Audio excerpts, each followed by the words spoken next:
my dear students, to yet another session of Writing for Academics and Professional Success. Today, let's get familiarized with Unit 4, that is Elements of Writing. So this is your book, Writing for Academics and Professional Success, and I do recommend that all of you should have a personal copy. Now, rush and get your personal copy and open page number 61. Now, whenever we deal with the classes, it's important that you open the book so that your concepts are registered, especially the words and the terms are registered. So, open the books and let's get started. Now, I told you we were reading through elements of writing. Now, why are we learning elements of writing? Why do you have to learn that? What is the purpose? What are the objectives? You have to know. You should know why you're doing it. So, first one is to understand the strategies of writing. What is strategy? Strategy in that is different methods or ways to improvise or better your writing. That's a strategy. Now, second one is rhetoric in your writing. Third one is the different rhetorical modes, the features of different rhetorical modes. And fourth one are the advantages of rhetorical modes. Now, what is rhetoric? Teacher, rhetoric. What is rhetoric? Rhetoric is alangaram. നമ്മൾ ചെറിയ ക്ലാസ്സിലൊക്കെ പഠിച്ചിട്ടുണ്ടാവും വൃത്തം അലങ്കാരം എന്നൊക്കെ. നമ്മളൊരു കാര്യം അലങ്കരിക്കുമ്പോൾ by doing it naturally to beautify it. So when you make your writing beautiful or when you make your writing attractive, there are more readers to read it. More readers get captivated to it. So that is rhetoric. Next one is the features of different rhetorical modes. There are different rhetorical modes and naturally has its features. We'll be seeing in our further classes. Then advantages, that is the plus or the positives of rhetorical modes of writing. Okay, let me tell you something based on the skills of a language. This is something which you're supposed to know. Now, basic skills of language is in a contracted form. L is RW, L is listening, S is speaking, R is reading, W is writing. Now, to know better about our topic, have you read like different forms of writing? When you speak about reading, you must have read newspaper articles, stories, essays. Their styles are different, isn't it? Their modes are different. How?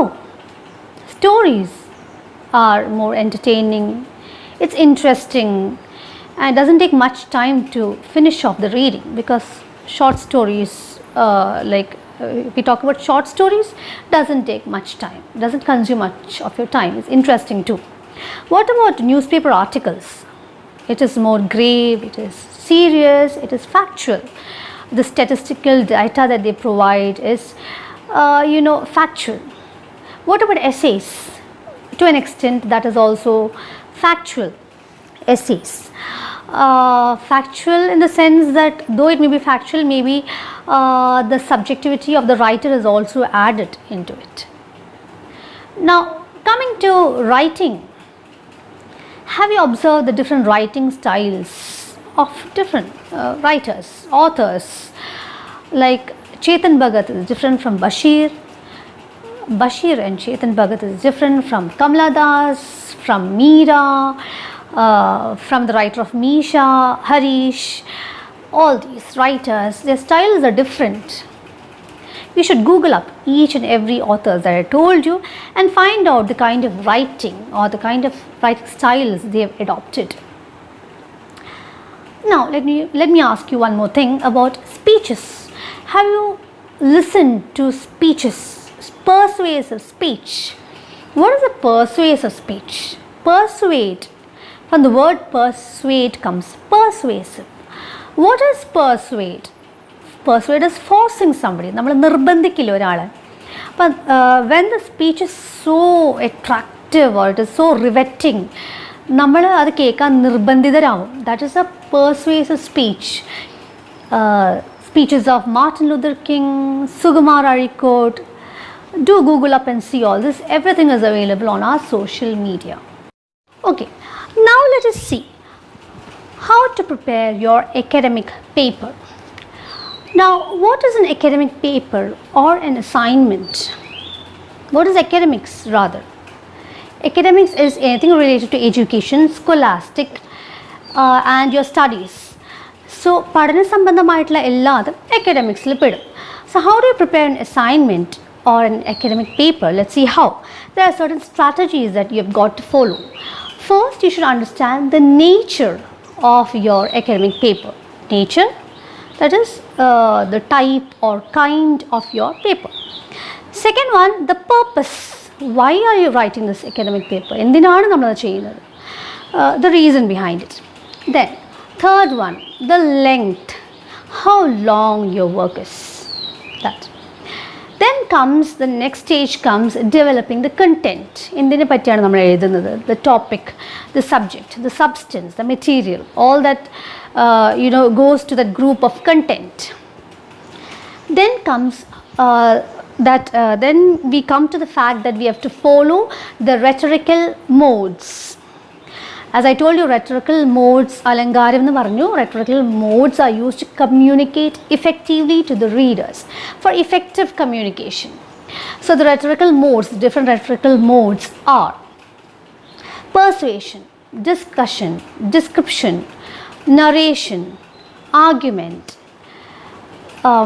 Then comes classifying and defining, compare and contrast, cause and effect. All these are rhetorical modes.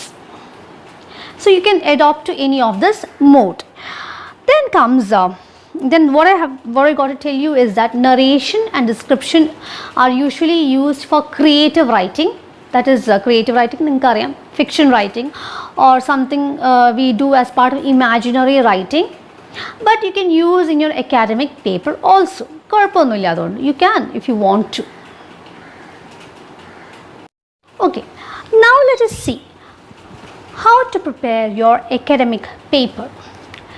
Now, what is an academic paper or an assignment? What is academics rather? Academics is anything related to education, scholastic, and your studies. So, പഠന സംബന്ധമായിട്ടുള്ള എല്ലാതും academicsൽ പെടും. So, how do you prepare an assignment or an academic paper? Let's see how. There are certain strategies that you have got to follow. First, you should understand the nature of your academic paper. Nature, that is the type or kind of your paper. Second one, the purpose. Why are you writing this academic paper? എന്തിനാണ് നമ്മൾ അത് ചെയ്യുന്നത്? The reason behind it. Then, third one, the length. How long your work is. That. Then comes the next stage comes developing the content. എന്തിനെ പറ്റിയാണ് നമ്മൾ എഴുതുന്നത്? The topic, the subject, the substance, the material, all that goes to that group of content. Then comes then we come to the fact that we have to follow the rhetorical modes. As I told you, rhetorical modes, alangaram ennu paranju, rhetorical modes are used to communicate effectively to the readers for effective communication. So the rhetorical modes, different rhetorical modes are persuasion, discussion, description, narration, argument. Then comes classifying and defining, compare and contrast, cause and effect. All these are rhetorical modes. So you can adopt to any of this mode. Then comes then what I got to tell you is that narration and description are usually used for creative writing. That is creative writing, ninkariyam, fiction writing, or something we do as part of imaginary writing. But you can use in your academic paper also. കുഴപ്പമൊന്നുമില്ല അതുകൊണ്ട്. You can if you want to. Okay, now I told you that there are different rhetorical modes. We have to know, we are supposed to know the different rhetorical modes. Now, I'll tell you one by one in a nutshell, so that you understand which all are they, and I'll explain one by one in detail. So, first one is narration. Now, narration, you associate the word narration with a particular word, some other word, which is that we story narrate. What do I mean by narration? What is narration? മലയാളത്തിൽ അതിനെ വിവരിക്കുക എന്ന് പറയും. അതായത് വിവരണം. നമ്മൾ വിവരിച്ചൊരു കാര്യം പറയാം. So when you tell a story, you go into details, you do detailing, that is narration. So when you speak of a sequence of thoughts or events, that is narration. അതായത് thoughts, ചിന്തകൾ, events, സംഭവങ്ങൾ, that you go in a sequence, you narrate in a sequence or an order, sequence in a one after the other, in order, ഒന്ന് കഴിഞ്ഞ് ഒന്നിങ്ങനെ ഒരു ഓർഡറിൽ വരുന്നത്, അങ്ങനെ നറേറ്റ് ചെയ്യുന്നതാണ് narration. That is the rhetorical mode, narration. Next one is description. Description is വർണ്ണിക്കുക അല്ലെങ്കിൽ വിസ്തരിക്കുക, വിസ്തരിച്ച് പറയുക. That is again similar to narration. We are going to detailing. നമ്മൾ ഡീറ്റെയിൽ ആയിട്ട് പോവുകയാണ്. So when you describe something, these information appeal to your senses. What is senses? Of course, senses comes from the word sense organs. By the way, which are sense organs? You all know, but still I'll say eyes, ears, nose, tongue and skin. So naturally, senses are sight, sound, smell, taste and touch. So as I told you, the information appeals to your senses. It leaves a mark, it creates an impression. So when it creates an impression, you won't forget something. It influences you. നമ്മൾ social media influencer എന്നൊക്കെ കേട്ടിട്ടില്ലേ, അതുപോലെ it influences you. So you'll never forget that, you'll register that better. That is describing or description. So that is again a rhetorical mode. So we are moving on to illustration. What is illustration? നമ്മുടെ പേപ്പറിലൊക്കെ കണ്ടിട്ടുണ്ടാവും illustrations done by. That means ചിത്രങ്ങളാണ് illustrations. Then you must have seen in question papers, illustrate with examples as questions, illustrate with examples, which means that you have to illustrate or explain with examples. You have to exemplify what you're writing. So here it means that നമ്മൾ ചിത്രീകരിച്ച് പറയുക അല്ലെങ്കിൽ വിശദീകരിച്ച് പറയുക, that is illustration. So this also for better understanding. Illustration is again a rhetorical mode for better understanding with the help of examples and with detailing. You illustrate something. നമ്മൾ ചിത്രീകരിച്ച് പറയും. So that is it. So next is argumentative or persuasive writing. Now what do you mean by argument? Argument എന്ന് പറഞ്ഞാൽ നമുക്ക് എല്ലാവർക്കും അറിയാം തർക്കമാണ്. So naturally in argumentative writing തർക്ക വിഷയങ്ങൾ അവർ ഡീൽ ചെയ്യും. That is debatable topics, debatable statements. What is debate?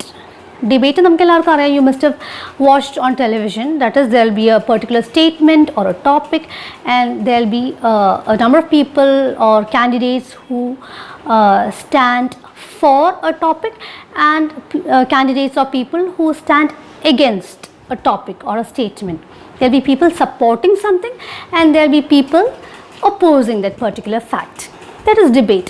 So debatable എന്ന് വെച്ചാൽ തർക്ക വിഷയങ്ങളാണ് ഡീൽ ചെയ്യുന്നത്. So the writer deals with arguments. So that is argumentative writing. It is otherwise called persuasive writing. Persuasive, once I told you, persuasive means force, നിർബന്ധിക്കുക. So persuasive writing, it is called persuasive writing because here the writer persuades the reader to think like how he wants the reader to think. അതായത് writer എങ്ങനെയാണോ ചിന്തിക്കുന്നത് അതുപോലെ റീഡറിനെ ആ വഴിയിലേക്ക് കൊണ്ടുവരണം. That is what the writer intense the reader to do. Think like how he wants the reader to think. That is argumentative writing, or rather otherwise known as persuasive writing. Let's see what is comparison and contrast writing. Now comparison, we know it is comparing two things, comparing താരതമ്യം ചെയ്യുക. What is contrast? Contrast means വ്യത്യാസം കണ്ടുപിടിക്കുക. So when you compare two different things, you find out the similarities of the two things that you're comparing. And when you contrast, or when you make a contrastive analysis of two different things, you find out the differences. So when you compare, you get the similarities, and when you contrast, you get the differences. So by analyzing the similarities and differences, you reach a conclusion. You conclude with something. That is comparison and contrast in academic writing. Now let's have a glimpse of cause and effect in writing. Now when you speak of cause and effect in academic writing, we deal with issues or phenomenon or events. Issue is a problem. Phenomenon is a process. പ്രതിഭാസം എന്നൊക്കെ നമ്മൾ പറയില്ലേ. പിന്നെ event, as we all know, സംഭവങ്ങളാണ്. So when you deal with an issue or a phenomenon or an event, there will be the causes and effects which we have to analyze. Cause എന്ന് പറഞ്ഞാൽ കാരണം, a reason. Effects, results. Because if something happened, what you have to face, the results or the repercussions that you have to encounter, you have to face. നമ്മൾ after effects എന്നൊക്കെ പറയില്ലേ. when you have a tablet which does not suit your body system, what happens? നമുക്കൊരു side effect ഒക്കെ ഉണ്ടാവില്ലേ. അപ്പോൾ side effects ഉണ്ടായെന്നൊക്കെ പറയില്ലേ. അതുപോലെ this is not a side effect but after effects. So the reason and the results, the cause and effect. So we make an analysis of the causes and the effects of a particular event. അതായത് ഒരു കാര്യം സംഭവിക്കുന്നതിൻ്റെ കാരണവും അതിൻ്റെ റിസൾട്ട്സും, what happened as a result of that particular cause or reason, അത് നമ്മൾ analyse ചെയ്യും. That is cause and effect analysis in academic writing. Now let's see what definition is. Definition is explaining a word or a phrase. Word, വാക്ക്, ഒരു വാക്ക് എന്താണെന്ന് explain ചെയ്യുന്നത്. Phrase is a set of words. So it definitely explains it. It of course gives you the meaning of a concept or an idea about something. It refers to an object, a person, a place, or a phenomenon. So what you mean is that it explains something. It explains a particular term and gives you an idea, gives you a notion. That is definition in your academic paper. You must have come across questions like define photosynthesis or define personification in poetry, in literature. So these are common in your questions and in your syllabus. The next topic that we are going to deal with is process analysis.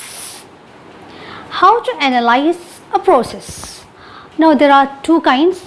One is informational process analysis, and the second one is, as you see here on the whiteboard, directional process analysis. Now from the name itself you can grab the meaning. Like Informational process analysis tells you how something happens or how something works. For example, you bought a new mixie.